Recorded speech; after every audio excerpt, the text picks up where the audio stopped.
The broadcast is now starting. All attendees are in listen-only mode. Hi, everybody. This is Karen Matzo. Welcome to our very first webinar for the 2018-19 consortium. I'm happy to have you all here. We're going to talk about sharing educator team practices today. I am going to wait 1 or 2 more minutes because we have a couple more people signed up that are not on yet. So I just wanted to welcome you, and I'll be back in about a minute and a half.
Okie dokie, I'm back.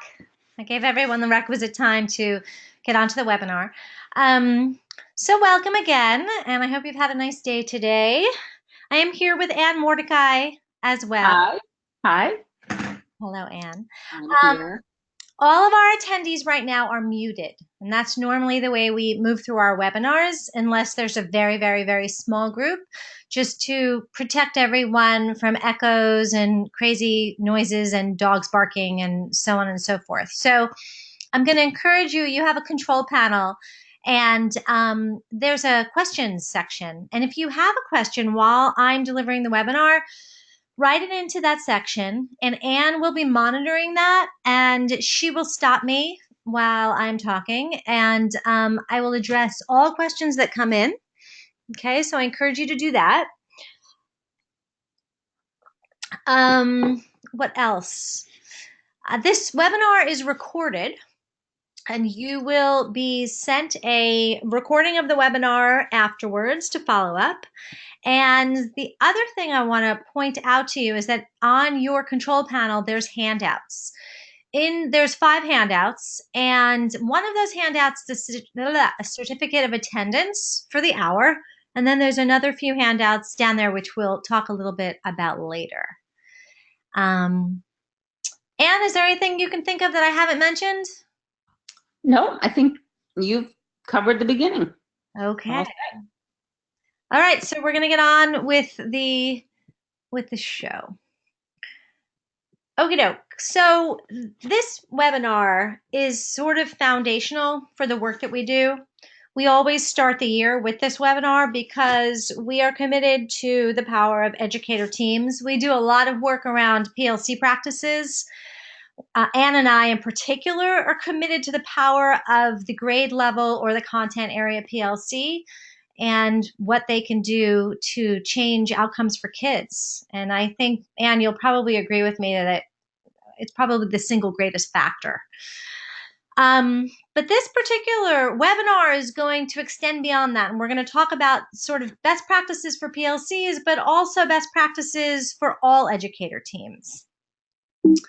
So we'll just get going. Here's a little agenda for you. We're going to talk about the key components of a model educator team. And we're going to look at lots of different protocols. And then at the end, the resources that I have attached, we can go into those, and I'll bring those up on the screen. There's a lot more resources. Everything that we show you today is posted on our 2018-19 consortium site, which you all have access to. And I can show you how to get in there. And did you set it up, the site? With this webinar, No, not for this webinar, but for the whole consortium? Yes, that is set up. Yep. Okay, so we have the password for that? Yes, let me get it and I will come back. I can't remember what it is. I'll go get it. Fantastic. All right, we'll do that at the end. So here we go. Our guiding question: how do school leaders and teachers create a culture that includes strong educator work teams? So here we have this pie that we created a few years ago to sort of frame what we think are the major components for educator teams. We always work with norms, and we're going to talk more about norms and the importance of norms in a little bit. I'm sure that all of you on the webinar are familiar with norms. Oftentimes, teams adopt the 7 norms of collaboration, and that's okay. You know, they're very effective. We also advocate creating norms for yourself as a team, as a way of team building and communicating. Roles: when educators take on roles within the teams, explicitly take on those roles, it means that everyone is interdependent on the team, and it builds collaboration, it builds efficacy. And then that last piece, climate, and what we mean by that is the sort of the tone, the trust, and the communication that's present on the team. So, you know, lots of times we might show up at a meeting, right? A team meeting of some sort, and you're aware in that room that there's a lot of different social variables going on, or underlying currents that sort of cut off communication, and so on and so forth. And what we really emphasize is the importance of taking the time to establish a positive work environment, to establish that positive trust, to talk about your shared purpose and your professionalism and how you're going to interact, and to build that trust. And one way of building it is certainly through shared efficacy, where you have successes together that then that feeds on itself. So we like to try to set up teams, and that's part of this process, is to set up teams in a way that will allow them to be effective, so that that positivity feeds on itself and becomes part of the team culture. All right, that was the first. That was the pie piece at 12 o'clock. So next we have consistent protocols. And what we mean by that is basically templates and routines that your team uses consistently to assure effective use of time, to assure success, to assure goal-oriented behavior. There's a lot of different protocols and templates that I'll share with you. Next on the pie at, I guess that's about 6 o'clock. Whoops. Clear communication plans. So when teams are working together, let's say you are a building data team. The first thing you have to decide is, how are we communicating with each other? So how often do we need to communicate? Are we communicating via email? Are we communicating through Google? Are we sending meeting notes to each other via email? Or are we just leaving them in the Google Drive, hoping people will check them? Who needs to be, and then a step beyond that is, who needs to learn about the work that we're doing, right? And how are we communicating with those stakeholders? When are we communicating? How much information does each stakeholder need to know? So all of that should be established. Moving to 8 o'clock. Shared, articulated, and measurable goals. We're big on this. So in PLCs, that obviously, that means shared student learning objectives. For our team at Demonstrated Success, that means shared student learning objectives by way of, what do we want our kids, what our work should lead to what outcomes for students. And if you have, let's say it's a professional development team or a school leadership team, right? You should have a definite scope for your work for the year, and you should have definite look fors for what you want to accomplish by the end of 1 year, by the end of 3 years, by the end of 5 years. And the look fors are, what do we need to see in order to know that we have been successful? So there's another piece. The accountability process. So that goes back to what I was just talking about. How will we know that we have been effective? Set those indicators up from the beginning and revisit them in the middle, revisit them at the end, revisit them periodically. And then back up to 12 o'clock is just your timeline, right? So whenever we're making plans, we really advocate that you have an action planning sheet that talks about who's responsible, what they're responsible for, and when. And I'm not saying that the when piece stays static throughout your process together, but certainly it is beneficial to set up definite timelines for the work that you're going to achieve, and it gives people a timeline to shoot for. You know, as I'm talking to all of you, I'm realizing that it's a brand new consortium year, and I want to stop for a minute, and I want to welcome you to Demonstrate Success and tell you quickly a little bit about us. You know, I keep saying we advocate this, we advocate that. So, but some of you haven't, this is just the very beginning. We haven't even met you yet. So our group is a group of educators that started together probably about 10 or 15 years ago. And many of us used to work at the Department of Ed as consultants together. And we decided about 3 or 4 years ago to go into business together. And we're teachers or ex-teachers. Anne is a math specialist, and she continues to work with kids and with teachers directly.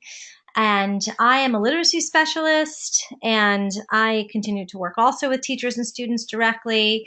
And we are sort of foundational professional developers in our company. We have other folks that we've brought in that are also teachers. We have some leaders and principals. We have the head of our company is he's also an educator. So we're basically a group of educators with a wide breadth of experience and many, many, many years of experience. And we've all come together to try to help, mostly to help teams and educators to use data together, to use best practices together. And we focus on teachers and helping them feel good about their work and to help make their work easier. So that's a little bit of background on us. We're New Hampshire based and bred and born, and we've worked with a lot of schools in the state. So, are there any questions so far? No. And did you want to add anything? You're good? Okay. So just talking about norms and roles and climate. So norms and roles, right? Going back to the 7 norms of collaboration, if you don't have a visual on those norms, you know, I'll give you a couple of them, and I'll actually show them to you on the next slide. But norms are sort of our rules for functioning.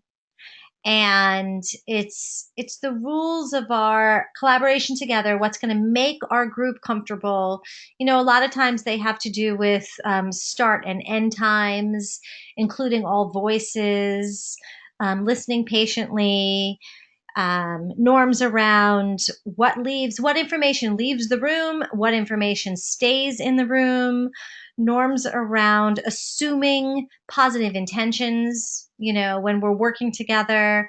And I'll show you some of those norms, but it's basically we have a document that is, you know, you can only attach 5 to the webinars, but we have other documents that will describe each one. If you send us an email, we can certainly send you documents for that. Yeah, and I think the next slide is the 7 norms of collaboration.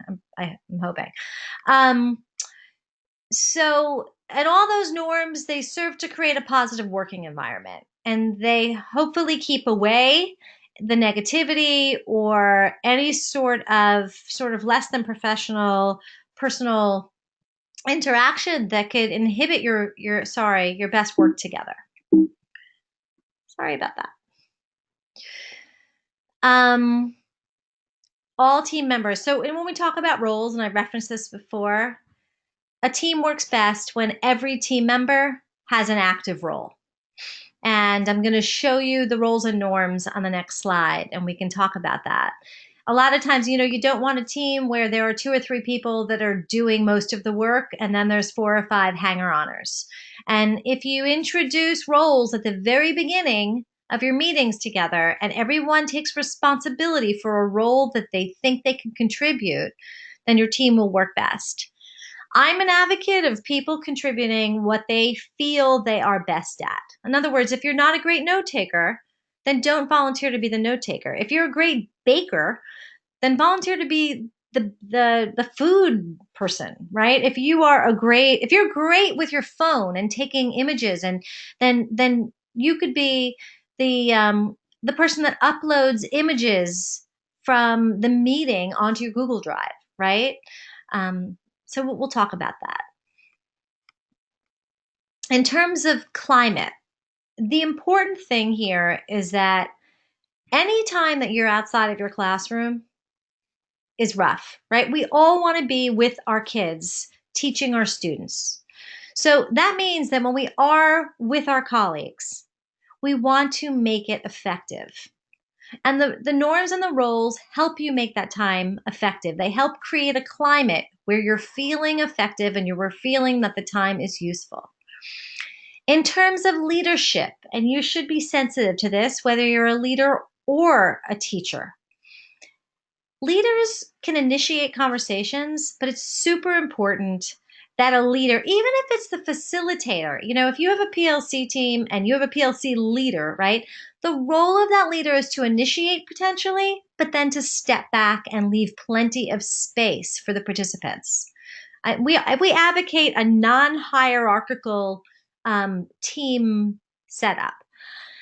And every single person, regardless of the power hierarchy in your building, should be an equal participant in your educator teams. Anne, did you want to add?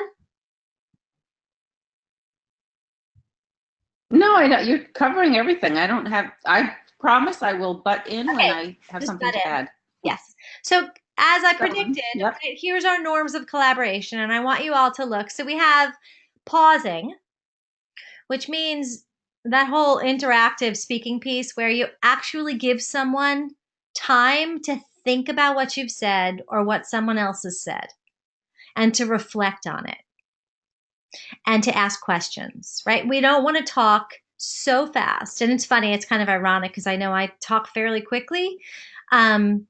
So if you have a question, certainly send it in and I will pause and answer it. You want to, give people time to think. There's introverts, there's extroverts, there's people that process very quickly, and there's people that process more slowly. And it doesn't have anything to do with the quality of their input, right? And it behooves us all to wait for all of the input from all participants. So the next one is paraphrasing. And I'm sure that many of us have done this with our partners, with our friends, when you're having a conversation, because when it matters, you really want to make sure that what you're hearing is what the person meant to say. So paraphrasing covers that.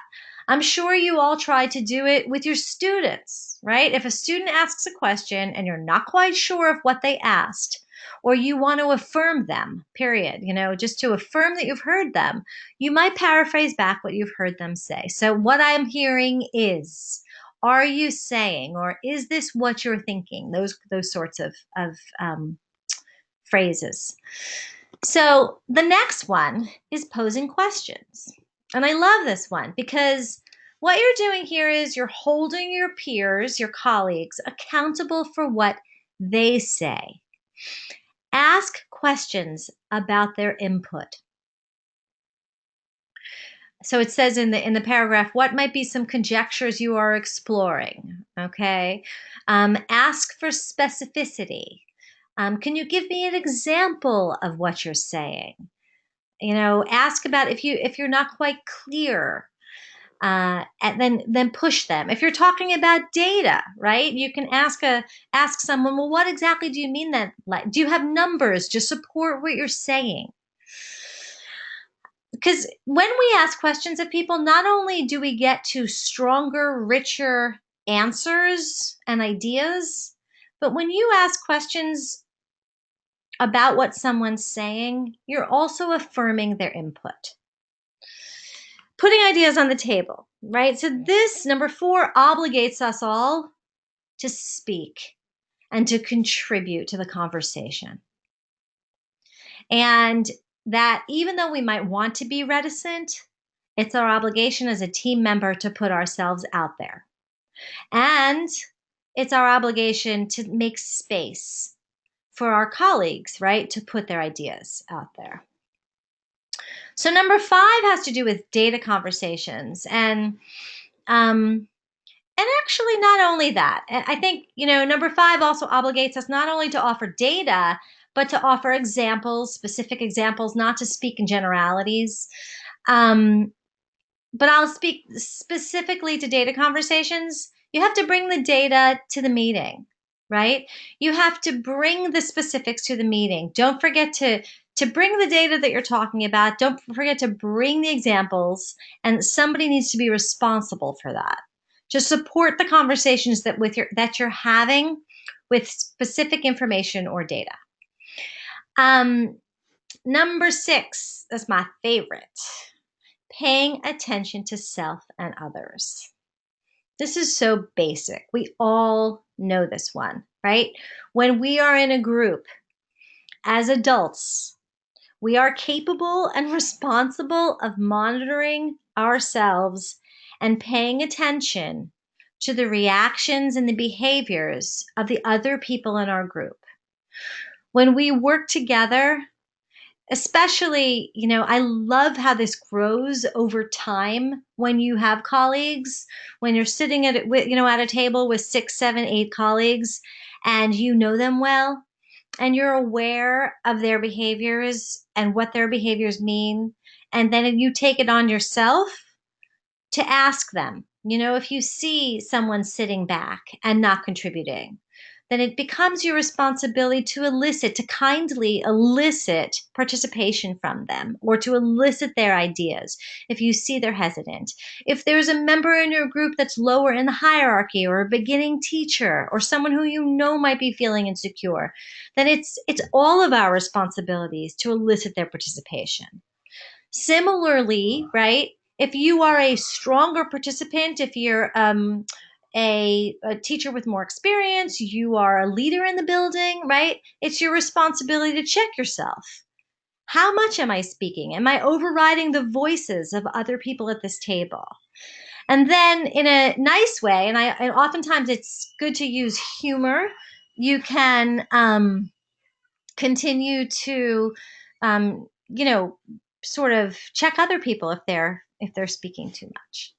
So that was paying attention to self and others. And then the last, number 7, is that we're all presuming positive intentions.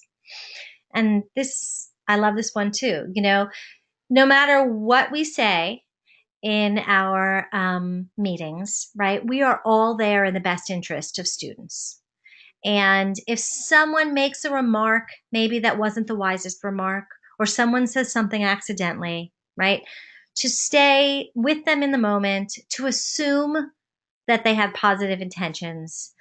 And that if you're looking at data, for example, and the data indicates something negative about something that happened in the building or a particular aspect of a colleague's teaching, we're all here for students, and we're all here to support each other. And making that assumption, I think, is very, very important.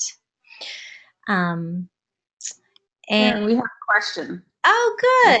Is We anyone have to go back a little, go back up a little bit. Anne, are you hearing any background noise? Hold on. Is that better? Yeah, thanks. Okay, what's our question? Better, but I can't hear you when I do that. So Nope, it's okay. the question is, and we have to step back a little bit. What does PLC mean? You keep saying Oh, I'm PLC. sorry. Professional learning community. Can you hear me? Yes, can you hear me? Okay. Yep, now I Okay. can. Professional learning community. And I'm not sure how many of you on the, I'm sorry about that, on the webinar are familiar with the work of the Do4s and their professional learning communities. And basically, it's a group of educators that come together, oftentimes grade level or discipline area educators that come together to work for student growth and look at data together. And I can go into endless detail around that. Do you want to add to that, Anne? Sorry, I muted myself. No, I think that was a really good definition. So Okay. well, I suppose if you want to get some more information, a lot of what you're going to talk about today has to do with what happens in a professional learning community meeting. And will you do me yes, a favor? I'm actually yes, going to mute myself for a second. Will you just talk a little bit about that PLC piece, and for one moment, because I'm trying yes. to get rid of some background noise. Okay. Okay. Yeah, a lot of what Karen's going to talk about today is what happens in a professional learning community meeting, and a PLC has sort of taken on a name of its own, or not a name of its own, but people are looking at it and saying, "Oh no, PLC, we're doing that again." But there's a book by Rebecca and Robert Dufour, Dufour. They were the start of the whole PLC process, and it's a process that really does raise learning for students. It increases learning for students, and it's all about looking at what we're teaching instead of looking at how you get your scores back at the end of the year or the beginning of the year, and you say, "Oh, I had a terrible class last year," or "I had a great class last year." But it's about looking at what didn't go so well and saying, maybe I can do that a little bit differently, or maybe I'm not aiming at the right goal, or I'm just looking at ourselves a little bit more. So that's I'm back. the purpose. Okay. I'm unmuted. I've gotten rid of the noise. Oh, good. Okay. Yeah, I don't hear it anymore. Okay. Okay, good. And I think I'm done. So Hello, perfect timing. everybody. So, okay, on the right-hand side of this slide, right? This is such a good one. And I think actually this is attached to and I see a couple people have written in to ask for specific templates that we're dealing with. So, keep writing in, and that's fine, and we'll go over the stuff that's attached. But I love this roles and responsibility, and you can see here, this is not the full document. The full document we'll look at later, but we have the facilitator potentially, and the recorder who takes minutes, the file keeper, the person who manages the minutes and artifacts from the meeting, the timekeeper is super important. So that's what we're talking about when we talk about roles and responsibilities. All right, I'm moving on. This is a long time on that slide. So let's talk a little bit about protocols, and I alluded to this earlier. These are some of the reasons why consistent protocols are useful, right? So number one, consistency. Consistency breeds efficiency and trust and rigor. Okay. The other thing is, which I didn't mention earlier, is that when a new staff member comes in and joins a team, it allows for easier transfer of knowledge and routines and habits. Okay. Protocols, they allow for better, cleaner, clearer communication. And these last two bullets, this is important. Don't make great the enemy of good. That's the phrase. So if you have a good enough protocol, start there. Don't obsess over your protocol. Start where you are, and you can always, over time, as you use protocols, make changes. All right. That's it for that one. These are just a couple of protocols that I'm going to show you and some resources to show you. So this one right here, it's just an inventory of the protocols that we have. And this is a document that we've used to demonstrate success.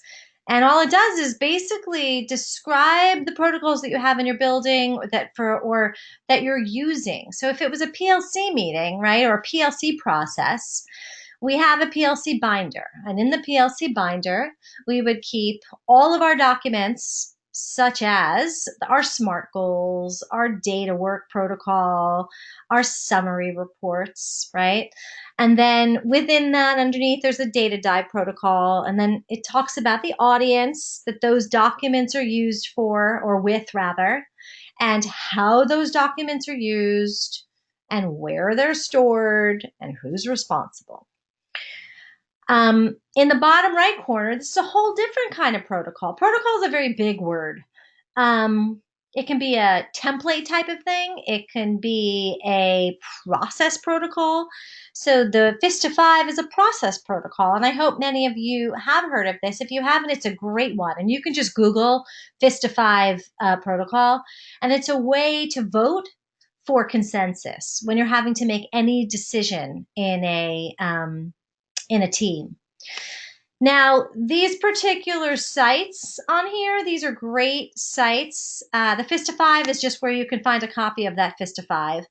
This Hyper Island Toolbox, really fabulous. This is not an education site. It's an education, it's a site that I know of from colleagues of mine that are actually in a design organization.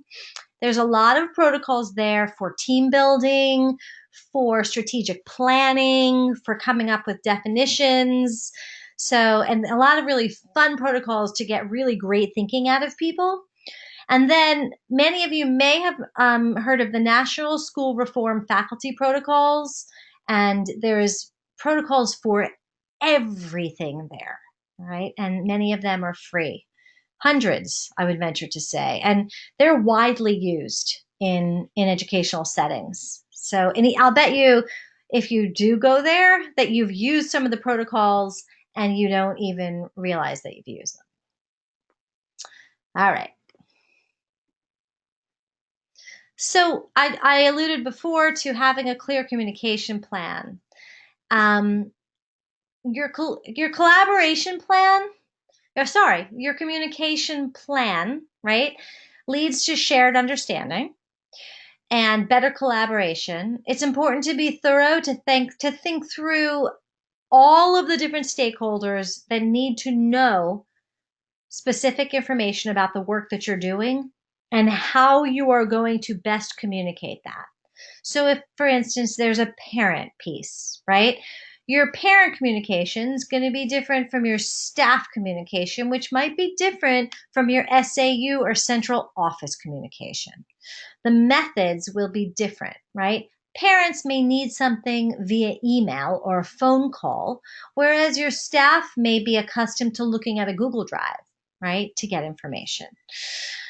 You want to be thorough. At the same time, you want to identify specifically what specific stakeholders need to know. You want to tell them what as on a need to know basis. Your communication plan, like many of your protocols, is a living document. And this is the piece that I think is so important, and it's bolded for that reason. Your communication can coalesce or divide staff or all stakeholders, right? So, and I've seen this happen in districts. I've seen poor communication create resentful feelings. I've seen poor communication stop initiatives because people felt like there was a power play going on when really it was just miscommunication, right? So it's super important when you're on an educator team and you're doing work together to really think about who needs to hear what and how you can best communicate that. And transparency, without a doubt, is the best way to go. Well, I think all the other bullets I've spoken to, right? Be targeted on a need to know basis. the best time frame, the medium, and who is responsible. And yes, this last bullet, the persistence is the place. It's so easy to overlook. You get caught up in the work that you're doing, and then all of a sudden your communication falls by the wayside. So I'm really going to emphasize that you need to be very deliberate in your communication, in reaching out, in being consistent with that communication and clear. Are there any questions, Anne? Are no new questions? No new questions. Okay. Here are some different communication plans. This, for instance, would be on the left, the communication plan, who needs to know. Again, this is more of a PLC type of goal and PLC work, right? So the goal here for this PLC was improve student knowledge of target B, which was analyze patterns and relationships. And the goal was, so the kids, the student group, the fifth graders were at 40% proficient, but the goal of this particular team was to bring them to 80% proficient. Who needs to know about that, right? So all the fifth grade teachers need to know. That includes all your unified arts folks, your special education teachers, right? What's the best way to get that message across? Well, everyone's going to be together at a staff meeting. That's good. And there's the activity for the communication and when it's going to happen and who's in charge. The fifth grade students need to know, right? We're going to do some explicit teaching to the fifth grade students around our work together. This is our work with students for this year. The parents need to know. So what's the medium for the parents? It might be the school newsletter. It might be the Friday letter. It might be an email to school parents. The fifth grade teachers, the actual classroom teachers, right? They might have a presentation. And within themselves, amongst themselves, to share examples of best practices.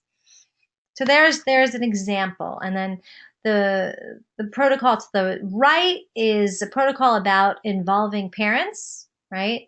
How to involve parents in the RTI process. I'm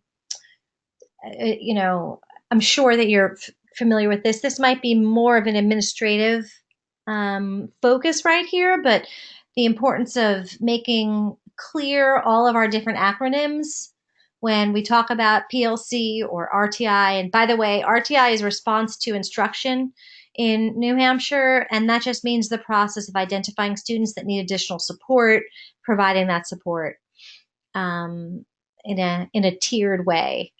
And again, I can talk more about that later.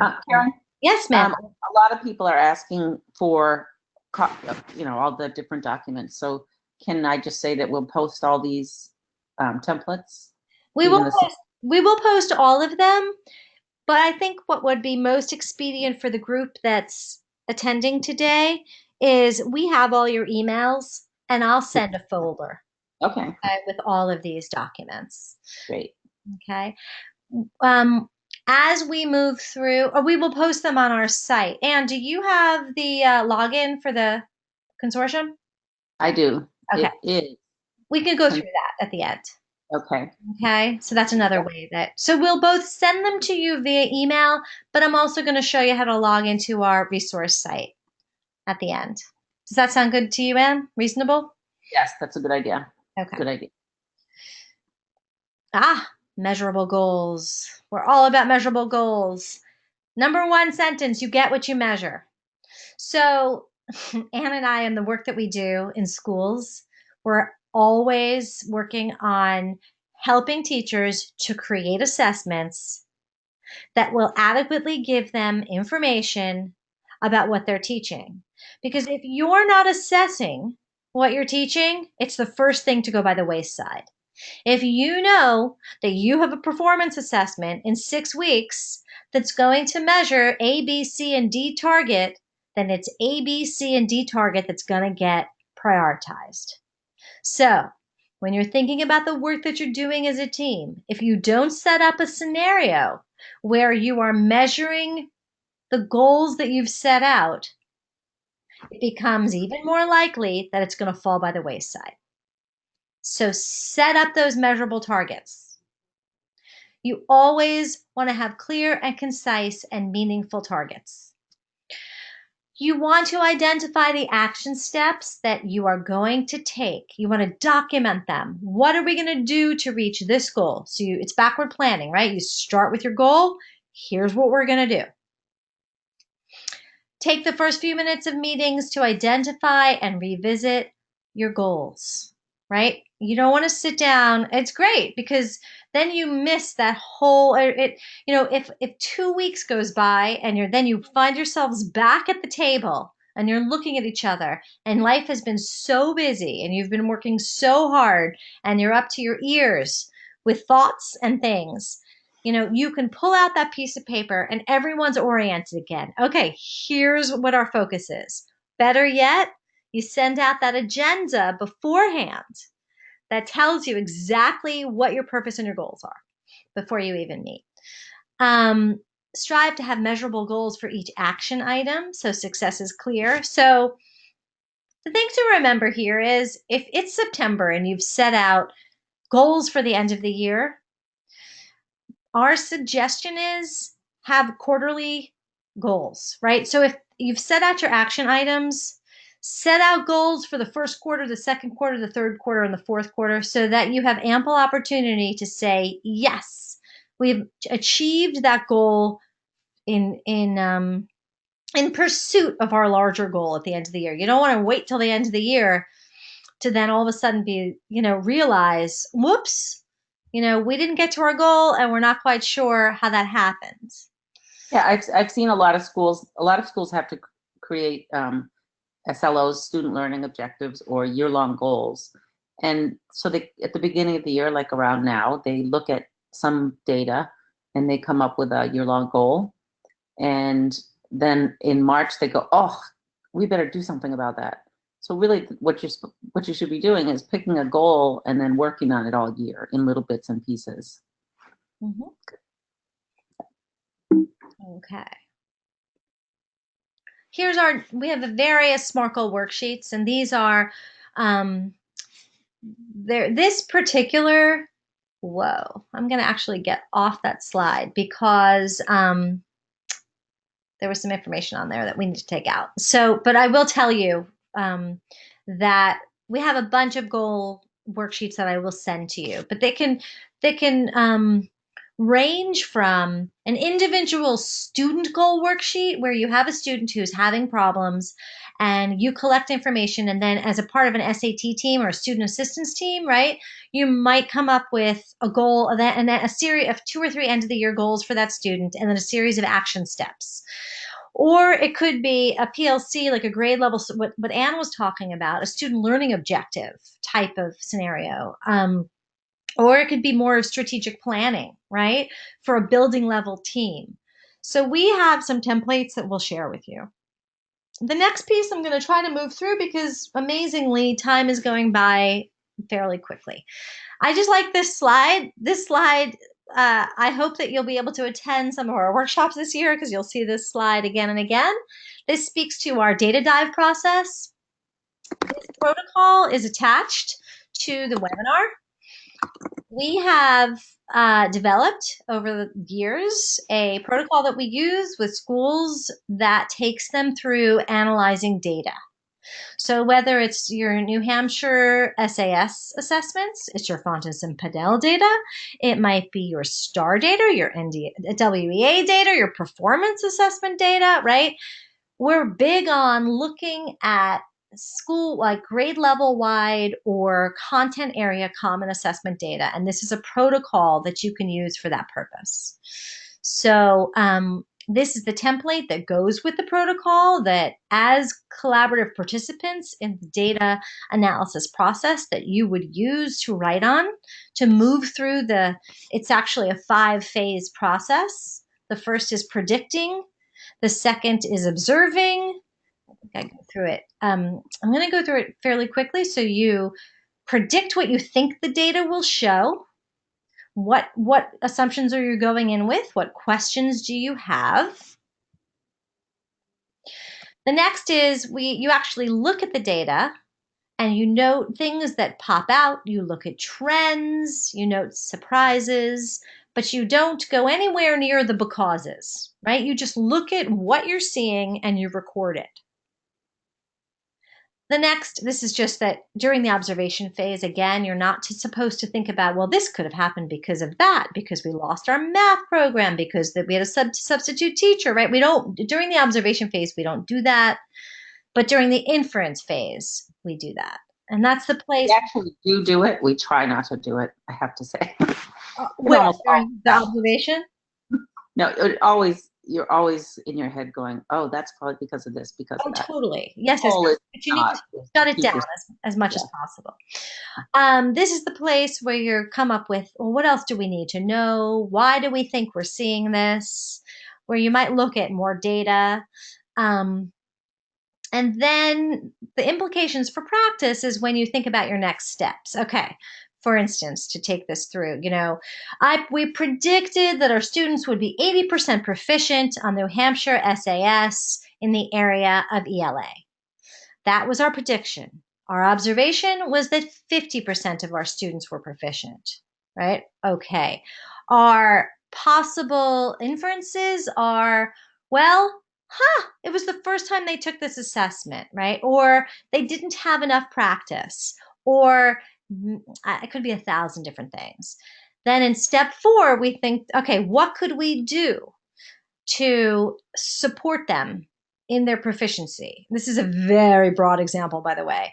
Well, one thing we can definitely do is use the interim assessment so that the kids are used to those types of questions. So you start to make an action plan about what you can do to support them. The 5th, I'm going to go back. Our normal 5th step is just a self-evaluation process around the data process itself. All right, so that's what I referred to when I said it was a 5-step process. All right, that was the data dive process in short. Now we're back at the pieces of the pie, right? And we're going to talk a little bit about accountability in data teams. Okay. School and district leaders must be committed to the process of accountability. For example, if you guys are going to have professional learning communities in your building leaders must be committed to the process. They must be willing to look at your notes, to give you feedback, to come in and do observations around your team time, right? And to check up and help you to be accountable. You also have to help each other to be accountable, right? So we need oversight from our administrators. We also need oversight among colleagues. We have to agree that the work is important. There have to be protocols in place that make us accountable. And that includes, for instance, those action planning sheets, right? That's where we put down, Joe Smith is going to be responsible for this step by this time. There needs to be a protocol in place where we are accountable to our leadership, where we can actually communicate what we've been doing with them, and where they can give feedback to our team. And we have templates for that. The goal for educator teams is that leadership should be present at the first meetings, and this is specifically oftentimes for PLCs, and set up the framework, but then the goal is gradual release, right? Because your teacher leaders should be able to take responsibility for the teams thereafter in the ideal world.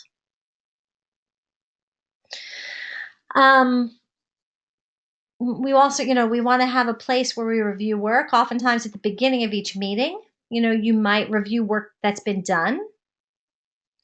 And the protocols, we talked a little bit about the goal, the measurements, the accomplishments. Protocols should help us also to come face to face with the challenges. What are we grappling with? What are our barriers? Focus around student achievement, of course, rigorous, consistent. Oh, and this is Anne's favorite. Create opportunities for teams to share success. Feelings of success create efficacy and shared efficacy. And I started our presentation with that.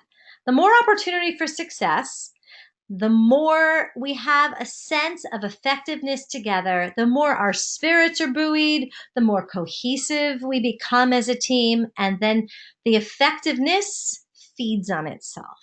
Anne, did you want to add to that? No, but I'm not, it's hard sometimes to, well, I say no and then I go add. Go at it. I know that it's very hard sometimes to, stop and say, oh, what a great job, and do something silly and have a cake. But it's very important, especially if you're an administrator, to any little success. Everybody showed up on time for the PLC meeting. There's a success. Just otherwise, everything just is always down. So it really is an important piece. Thank you. I agree. These are some of our accountability templates. The one on the left, this is actually maybe the same template, and I think you created this. This is a principal data report where, as a team, as a PLC team or a data team, we've gone through the data process and we've sort of summarized that process and then given it to the principal, so that it's easy for the principal to know what's going on. And we also love to set districts up where principals actually come to district level meetings with these reports so that your central office knows what's going on.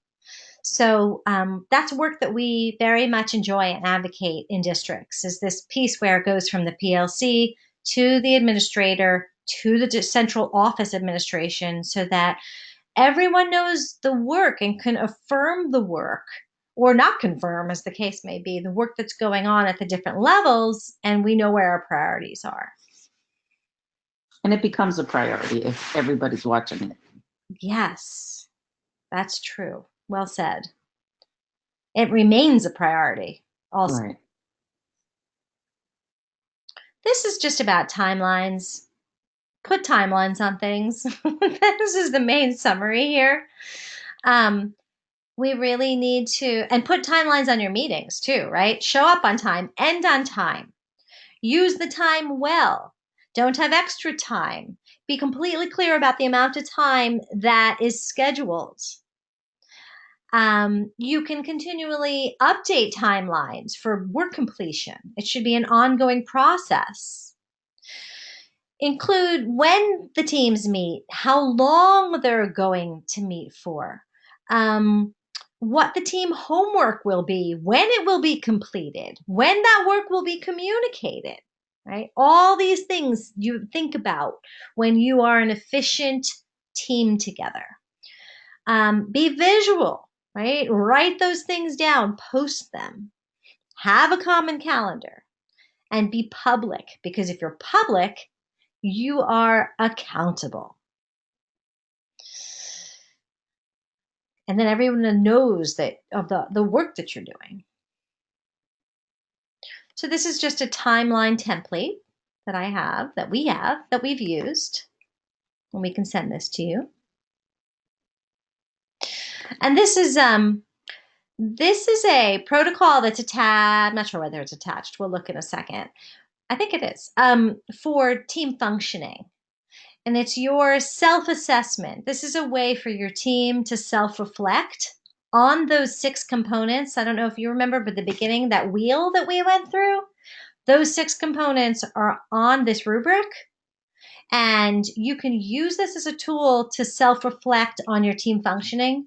When Anne and I work with PLCs throughout the year, we will do this maybe at the beginning, the middle, and the end of the year, and do it through SurveyMonkey.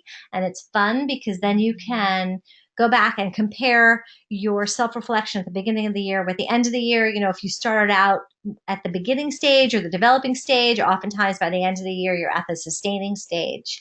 And that feels good, and then we get to celebrate. So this is the, if you want to go to the resources that are attached, right? I'm going to go there now and open them up for you. You want to show how to add the consortium? You mean go to our site, Anne? Yes, and then add it. Yes. Is that what you're doing? No, I'm actually just looking at the handouts that I've attached to the webinar first. Oh, okay. I'm sorry. That's okay. So this first one is components of successful teams, and this is very comprehensive. This is everything I've talked about in detail, from the leader's role to the team participants role. Okay? And then for every category, there's the time frame, the components, the leader's role, and the participant's role. So this is a sort of the master document for this work. The next one is the data dive protocol, which is the long form of how you look through data together. This is the team functioning to self-assess yourself that we just talked about. And then the meeting roles are that I showed you on the slide, right? This is in their full PDF form. The other thing I want to make sure that you know about is this is your certificate for attendance for the hour. All right, now we can go to our site. And now it's 4:12, and it's possible that while we work through this process, the webinar time, the webinar will stay on, but we will go past 4:15 by a few minutes. So in case some of you have to get off at 4:15, I want to say thank you for attending. And I want to encourage you. I'm going to go to the PowerPoint for a second. I want to make sure that you have my contact information. I'm actually going to put my phone number on here while we speak. This is my email, and my phone number is 207-752-2432. And what I want to convey to you is that as consortium members, you are invited to contact me or Anne when you need something. All right. I'm going to put Anne's down too, actually, at demonstratedsuccess.com. All right. And that's Anne's email. And I encourage you to contact us with questions, for follow-up information. And we're really looking forward to a relationship this year and to working with you this year. So now I am going to go to our website. Okay.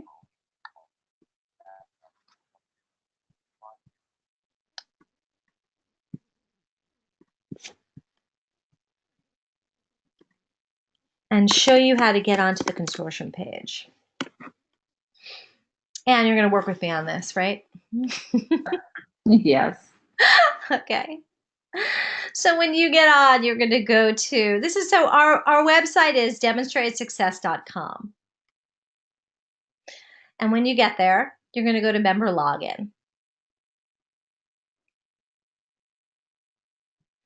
And this might come up.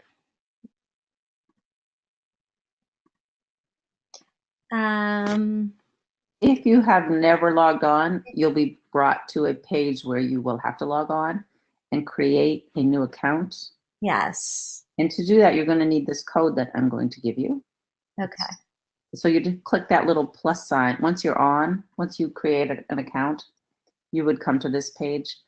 This is the principles, but you can't, yeah. So the registration code is consortium space. Is it uppercase or lowercase? It's uppercase C, and then consortium. Space. Space. Yep, 2018-19. 2018-19. Such a creative name. Okay. So this is your code for the consortium this year. And this code will allow you to get onto all of our resources. And the page, whoops, I'm already in it, where we house all of our information will look like this, okay? And it says your resources. And we will actually, as of later today, have a webinar site where there will be a link to the recorded version of this webinar with all of the templates that I will upload for you. Okay. When you go to our site, when you go to Demonstrated Success, you will have to log in and create a login. And there'll be prompts to do that. And you'll create a login, and then you'll use that password, and then you will be able to get onto the site. And you know what? If you can't, if you come in, you run into trouble, just email me, and we could use a go-to-meeting, and I can even take you through it. All right. Anne, did you want to add anything before we shut down shop? No, but we will stay on for a few minutes. If you have some questions, we can unmute you and talk to you. So just hang on, and if you want to talk, send something in questions and we'll turn you on. We will unmute you. Thank you for attending. Thank you very much for attending. We're looking forward to working with you.